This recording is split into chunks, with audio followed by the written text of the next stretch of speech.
दोनों हाथों की मुट्ठी बांध लें सभी।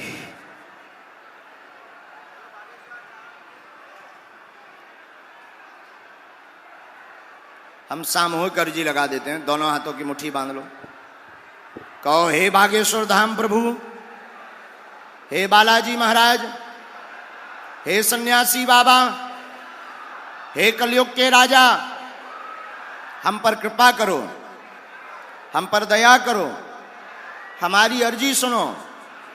हे बागेश्वर बालाजी, हे सन्यासी बाबा, हे कलयुग के राजा, आजीवन पर्यंत आपके चरणों से, आपके धाम से हम जुड़े रहेंगे, हम आते रहेंगे। हम पर कृपा करो, हम पर कृपा करो, हम पर कृपा करो। जिन भक्तों की अर्जी नहीं लग पाई, पर्चा नहीं बन पाया, वो निराश ना हो, परेशान ना हो। यह ऐसा अचूक अटूट उपाय है।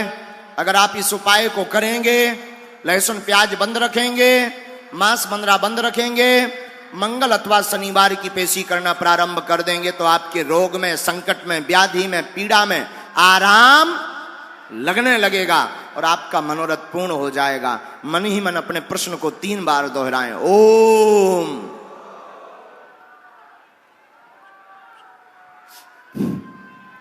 ओम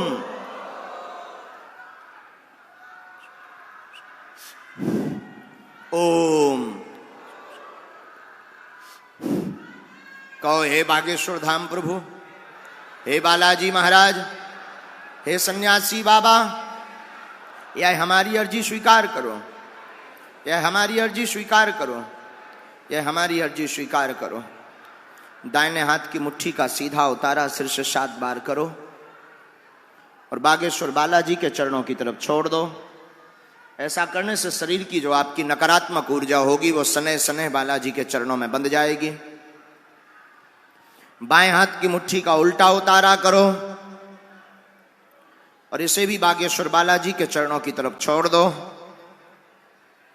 ऐसा करने से पर्चा बने या ना बने, आप हमसे मिल पाओ या ना मिल पाओ, पर सदगुरु सन्यासी बाबा, माता पीताम्बरा और बागेश्वर बालाजी की कृपा से लाभ मिलने लगेगा। कुछ पाने के लिए कुछ खोना तो पड़ता है। आज नहीं तो कल तुम्हारी अर्जी लगेगी। और ये वो दरबार है जब अर्जी लगनी होगी, आप तो आपके पूजनीय पिताजी का नाम लेकर बुलाकर अर्जी लगा दी जाएगी। अब दोनों हाथों को मलो, बोलो ओम बागेश्वराय नमः, ओम बागेश्वराय नमः। एक बार आंखों में लगाओ, शरीर में जहां आपको दिक्कत बनी हुई है वहां पर स्पर्श करवाओ। अगर रोगी घर पर है तो रोगी का आप नाम ले सकते हो। दोनों हाथ उठा करके बड़े भाव से बोलो, बागेश्वर धाम की, सन्यासी बाबा की, दिव्य दरबार की, गौ माता की, गंगा मैया की। एक बार व्यास जी महाराज बड़े चिंतातुर खड़े हुए थे। उसी समय श्री नारद जी महाराज पधारे। देवर्षि नारद जी महाराज की नारायण नारायण कहते हुए नारद जी आए। महाराज, आप बड़ी चिंता में दिखाई पड़ रहे हैं, मुंह लटका हुआ है, क्या कारण है? ये मुंह क्यों लटकाए हो? महाराज कुछ मत पूछो। नहीं नहीं, बताओ बताओ क्या कारण है। महाराज जी, हमारे मन में बड़ी अशांति है। चित्त बार बार कह रहा है कुछ रह गया, और ये समझ में नहीं आता क्या रह गया। देखो एक बात और यहां पर बढ़िया बता दें, मन को शांत करने के 6 उपाय हैं। क्या उपाय है? बोले 6 उपाय। अच्छा, मन शांत कैसे होगा? 6 उपाय शास्त्रों में वर्णन आया है। एकांत वासो लघु भोजनादौ मौनम निराशा करनावरोधा। मन को शांत करने के 6 उपाय शास्त्र कहते हैं। पहला उपाय, एकांत में वास करो, अकेले रहो। मन बड़ा अशांत रहता है, अकेले रहना सीख जाओ। दूसरा उपाय, अल्प भोजन, थोड़ा कम खाओ। कई लोग इतना खा जाते हैं कि भोजन ही मना जब कर दे कि बस भैया रहने दो, हम वरना बाहर निकल आए, तब लोग उस मानते हैं।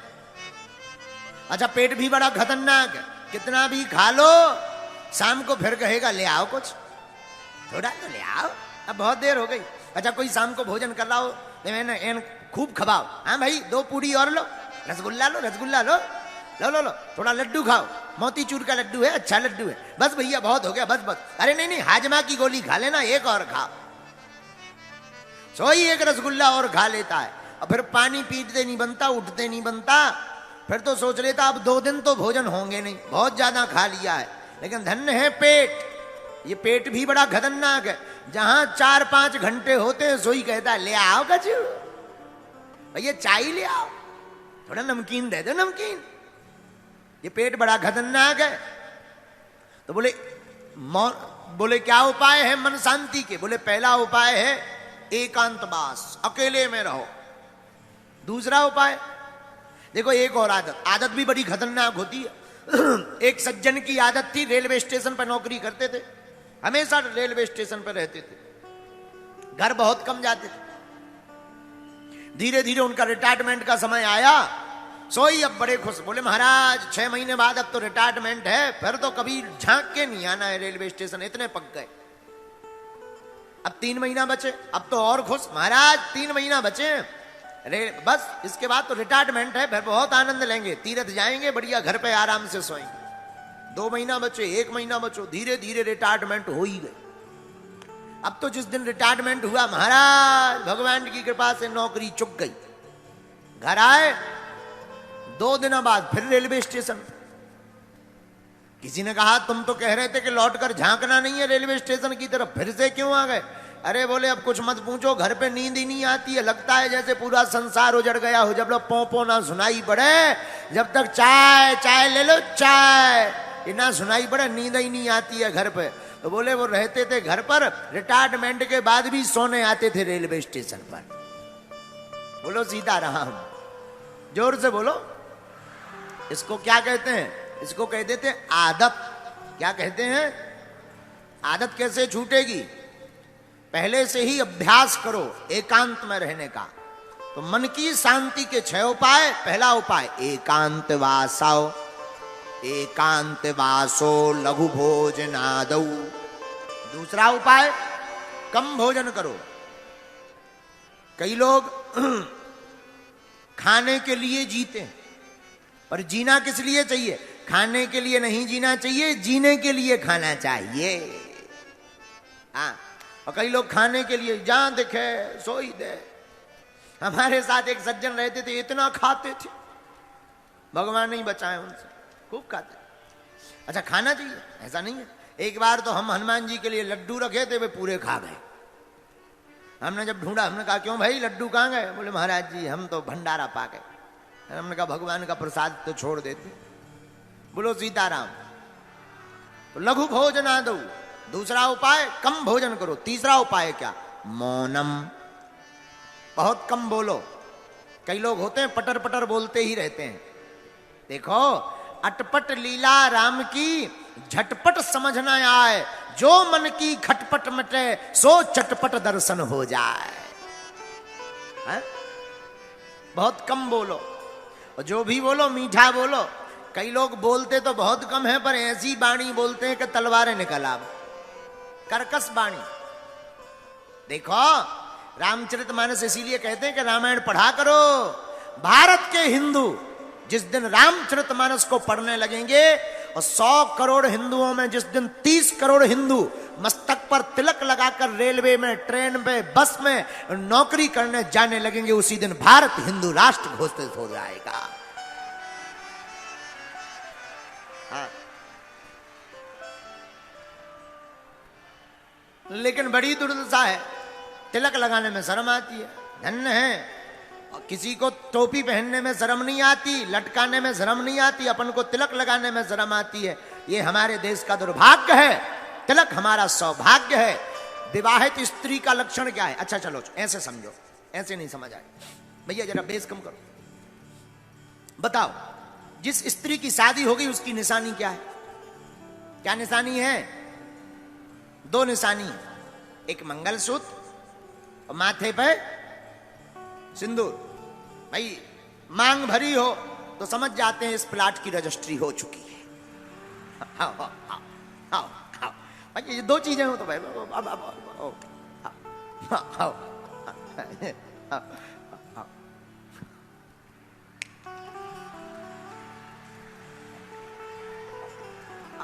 ऐसा उठा मान लेते हैं दूर से, भाई मान लिया जाता है। क्या भाई जुआ नहीं भाई हमारे पसीना आए आगे सब आओ, नहीं तो कल ही भाई हम अगर ज्यादा, एक बार हम एक जगह कथा कर रहे थे, सिर खुजा रहे थे, एक ठैया वो दवाई लेके आ गए।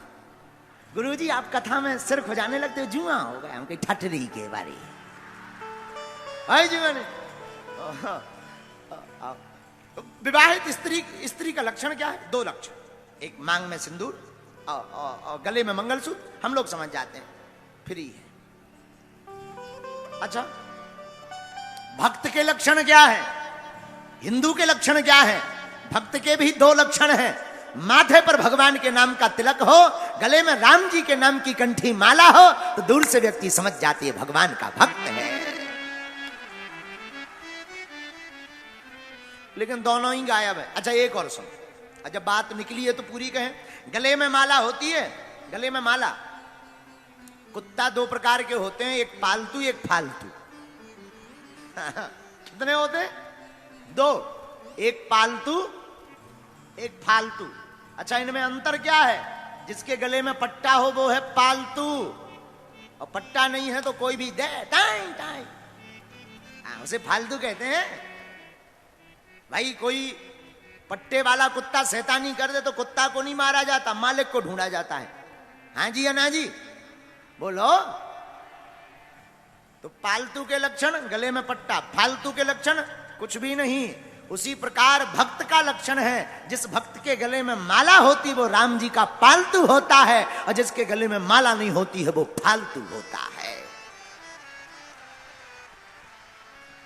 बोलो सीताराम, जोर से बोलो। एकांत वासौ लघु भोजनादौ मौनम निराशा करणावरोधा। तो शांत रहने के 6 उपाय क्या हैं? पहला उपाय एकांतवास, दूसरा उपाय कम भोजन, तीसरा उपाय मौन रहिए, ऐसी वाणी बोलिए मन काया पाखो, औरों को शीतल करे आप शीतल। ऐसी मीठी वाणी बोलिए, प्रेम पूर्वक बोलिए, महाराज जी, हाँ जी, सीताराम जी, हाँ जी, नमस्कार जी, ऐसी राम राम जी, राधे श्याम जी। कितना अच्छा संबोधन है? सीताराम कहो।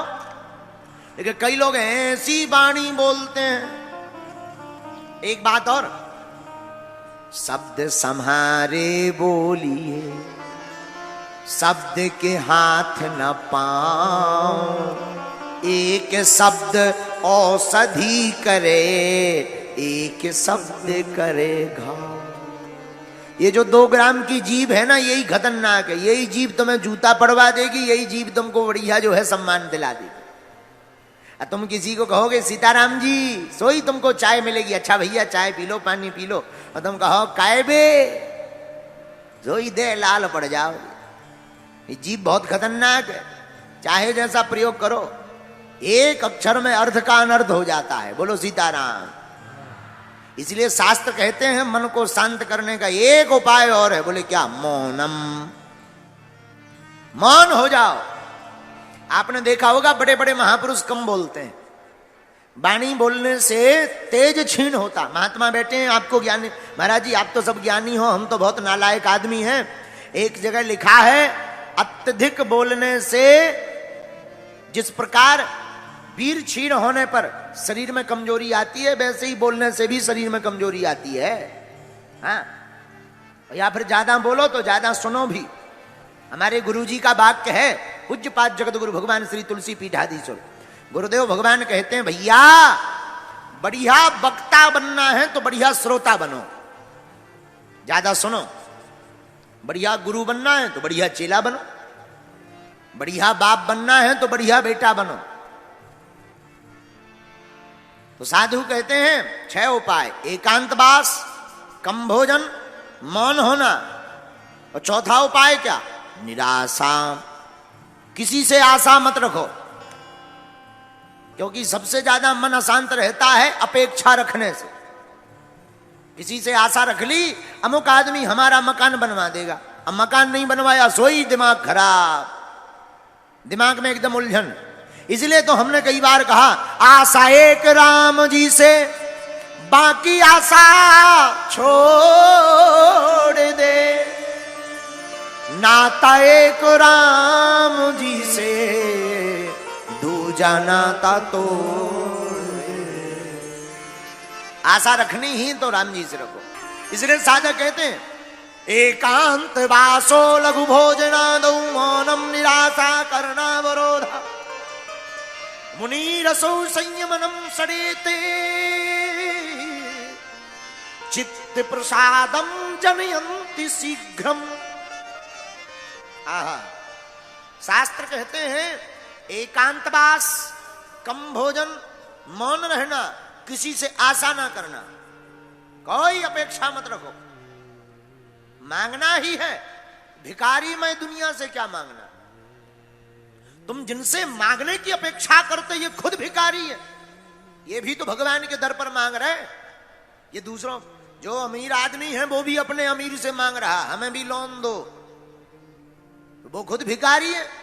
जब खुद भिखारी है तो भिखारियों से भीख क्या मांगना? मांगना ही है तो दाता से मांगो, और दाता एक राम जी, भिखारी सारी दुनिया। राम जी के अलावा कोई भी इस दुनिया में दाता नहीं है। हा? और एक बात, सब मांगते हैं। अच्छा एक बात और, जो भिखारी हैं तुम उनसे मांगोगे, पता भी नहीं कि देंगे कि नहीं देंगे। कई लोगों को तो निराशा ही हाथ लगती है। और राम जी से मांगोगे, एक तो वो देंगे नहीं, देंगे तो सुदामा की भांति भर भर के देंगे। तो मौनम निराशा, कोई आशा मत रखो। और 5वां उपाय, इंद्रिय संयम, इंद्रियों पर कंट्रोल करो, मन शांत रहेगा। छोटे छोटे बच्चे जितने भी यहां पढ़ने वाले हैं, बहुत से बच्चे कहते हैं, महाराज जी हमारा मन नहीं लगता। न कटा, मोबाइल देख रहे हो, रील चला रहे हो, ठुमका देख रहे हो, फलाना बदनाम हुआ ठिकाने के लिए। इन्हीं रीलों के चक्कर में तो बर्बाद है। अब पहले के जमाने में आगे को लोगों टिकटॉक है तो वो बंद होगा। अब हमको सिखाया गया, बोले गुरुजी अब रील चल गई, रील में कुछ नहीं होता, फील टाइम भर बर्बाद होता है। तो भाई मन शांति का उपाय क्या है? वासना से बचना है तो चलचित्र को देखना बंद करो। बहुत से बच्चे आते, महाराज जी मन में बहुत गंदे विचार आते। ये जितने पढ़ने वाले बच्चे हैं वो सुनो ध्यान से, युवान बच्चे जो पढ़ाई कर रहे हैं, भैया वासना से बचना है तो चलचित्र देखना बंद करो। इंद्रिय संयम, इसे शास्त्र में इंद्रिय संयम कहा। आंखों को क्या देखना चाहिए? कान दिए सुनवे को सत्संग। आंख संतों के दर्शन के लिए दी, कान किस लिए? भगवान की कथा सुनने। अब कई बच्चे तो कान में लगा लेते हैं लीड। अब दोनों तरफ लीड लगा करके कोई भी गाली बकता रहे, कोई पता नहीं, गुंचू झुंझुं कर रहे ठटरी के बरे। भगवान ने तुम्हें म्यूजिक सुनने के लिए कान नहीं दिए, फिर किस लिए दिए? कान दिए सुनवे को सत्संग, सो जीव दई भज मोहन को। कान भगवान की कथा सुनने के लिए भगवान ने दिए, पर जीभ, ये जो जीभ है इसके चटकारे लेकर, बढ़िया चाट पकौड़ी खा करके चटकारे लेने के लिए नहीं दी, फिर किस लिए जीभ दी? जीभ दई भज मोहन को,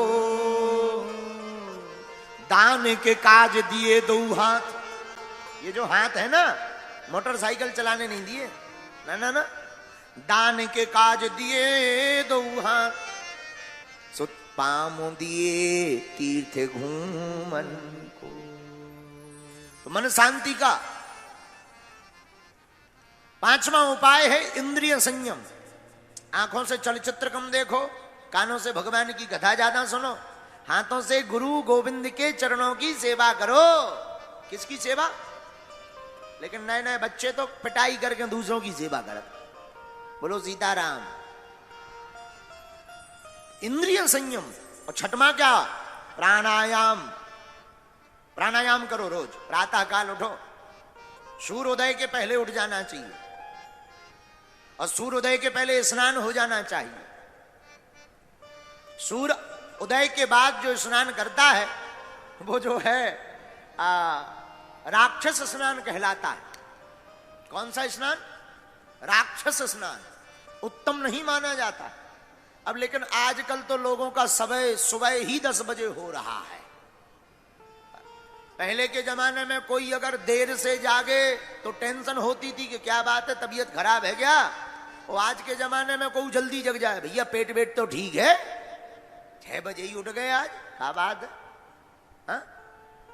बोलो सीताराम, जोर से बोलो सीताराम।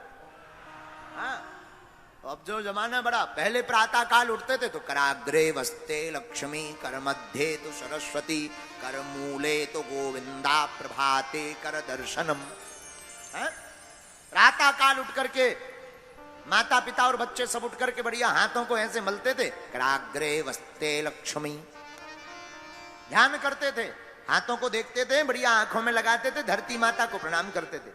प्रातः काल उठ के ही रघुनाथा, मात पिता गुरु ना वही माथा। लेकिन आजकल के बच्चे और आजकल के व्यक्ति उठते हैं तो कराग्रे वस्ते लक्ष्मी, कर मध्य तु सरस्वती, कर मूले तो गोविंदा, प्रभाते चाय कप दर्शनम। हाँ, आजकल श्लोक का अर्थ ही बदल गया। प्रभाते कप दर्शनम, पड़े पड़े ही चाय बन गई, 2-2 बार ठंडी हो जाए, बस 5 मिनट हो, बस चाय बनाओ, फिर आंखें खुलेंगी। धन्य है इंसान का जीवन। अरे प्रातः काल उठ करके ठाकुर जी को बगल में रखो, ठाकुर जी के दर्शन करो, माता पिता के दर्शन करो, गुरु जी का चित्र रखो, गुरु जी के दर्शन करो, जिनसे चेतना मिलनी है, ज्ञान मिलना है, सद्विचार मिलने हैं, सद्विवेक बनना है, सद्बुद्धि प्राप्त होनी है। ऐसे महापुरुषों की जीवनी और उनके चित्र को अंकित करो, उनके चरित्र को पढ़ो। चित्र के पीछे भागोगे तो वासना में रहोगे, चरित्र के पीछे भागोगे तो उपासना प्राप्त कर जाओगे। ये 6 उपाय शास्त्र में मन शांत करने के बताए हैं। कोई भी अशांत व्यक्ति इन 6 उपायों को अगर करे, कितना भी अशांत हो, तो वो जो है अपने मन को चिर स्थिर कर सकता है।